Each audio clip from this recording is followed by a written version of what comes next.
le général Abdourahmane Tiani s'est adressé à la nation le 25 juillet 2024. Dans son discours, l'homme fort au pouvoir a abordé plusieurs sujets.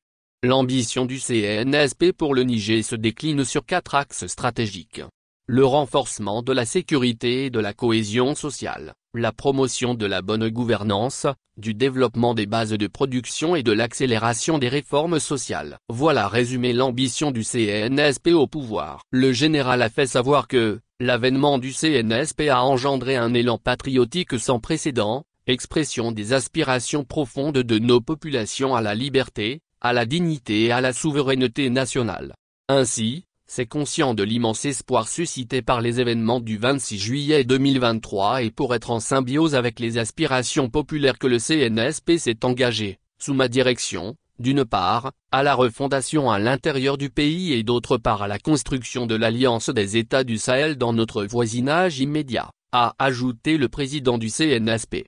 L'adhésion forte de la population à l'élan imprimé le 26 juillet 2023 nous commande, ensemble, le devoir de réussir l'œuvre de refondation ainsi voulue avec un engagement patriotique sans faille, ajoute-t-il.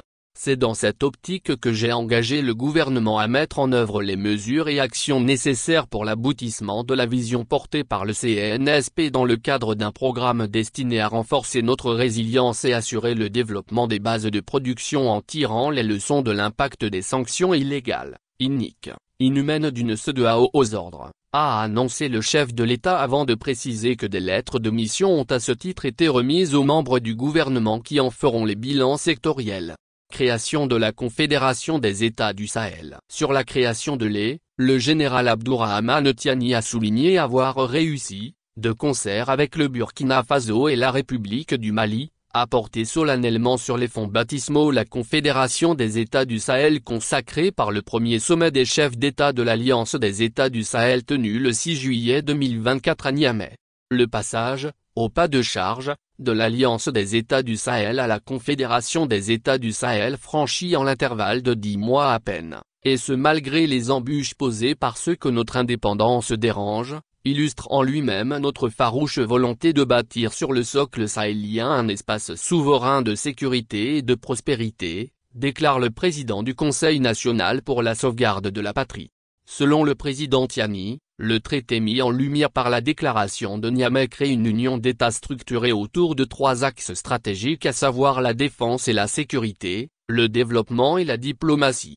À cette occasion, le général Abdourahmane Tiani a tenu à remercier, une fois de plus, ses frères présidents Ibrahim Traoré et Assimi Goïta pour l'œuvre titanesque accomplie malgré toutes les menaces proférées et tous les complots ourdis contre les. Je fais également le serment d'œuvrer à l'opérationnalisation de la Confédération des États du Sahel pour laquelle j'ai déjà commis un comité national, a conclu le chef de l'État, le général de brigade Abdourahmane Tiani. Énorme potentialité minière, géologique et énergétique à exploiter. Avec l'avènement du CNSP au pouvoir, plusieurs taxes issues d'orpaillage ont été liquidées, recouvrées et versées au niveau de la trésorerie d'Agadez. Cet effort a été en partie possible grâce au dynamisme du gouverneur de la région le général de brigade Ibra Boulama qui a visité tous les sites miniers de la région pour sensibiliser les orpailleurs pour qu'ils s'acquittent de leurs taxes vis-à-vis de l'État. Ainsi, plus de 151 172 573 FECFA ont été enregistrés au niveau de la Direction régionale des mines, selon Salifou Abdrahmane. Les impacts des activités minières sur le tissu économique de la région d'Agadez particulièrement dans le domaine social ont été significatifs. De manière concrète, le secteur minier avait participé aux avantages relatifs à la rétrocession de 15% des recettes minières annuelles aux 15 collectivités de la région.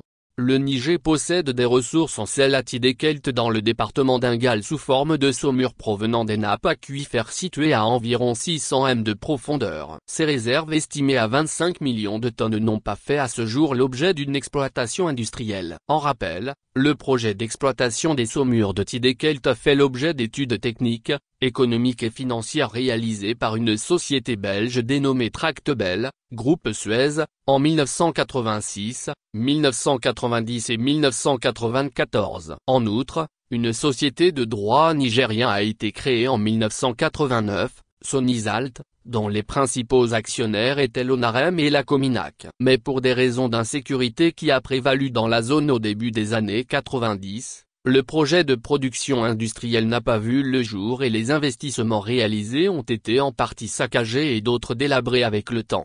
Ensuite, un groupe d'investisseurs privés dirigé par Foraco a jugé cette exploitation industrielle viable à l'échelle nationale et même sous-régionale et était disposé à investir dans le projet en obtenant un permis d'exploitation au nom de Foraco Inc., qui a créé une société, le sel du Niger. Mais du fait de manque d'engagement du groupe, l'État du Niger a retiré le dit permis. La réalisation de ce projet d'exploitation a pour objectif de répondre aux besoins de sel industriel et d'autres sociétés mais aussi aux besoins de sel des ménages nigériens.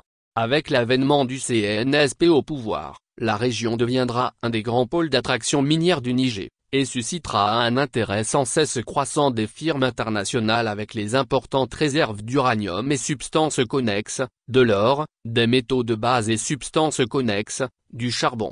Dans le secteur minier, l'espoir est de voir tous des projets miniers aboutir à l'exploitation au profit des populations nigériennes. Parmi les perspectives on peut notifier la découverte et la mise en exploitation des plusieurs gisements miniers, la diversification des partenaires et des ressources minières, le financement des projets d'irrigation, de formation, la création d'emplois et le développement des activités annexes et génératrices des revenus.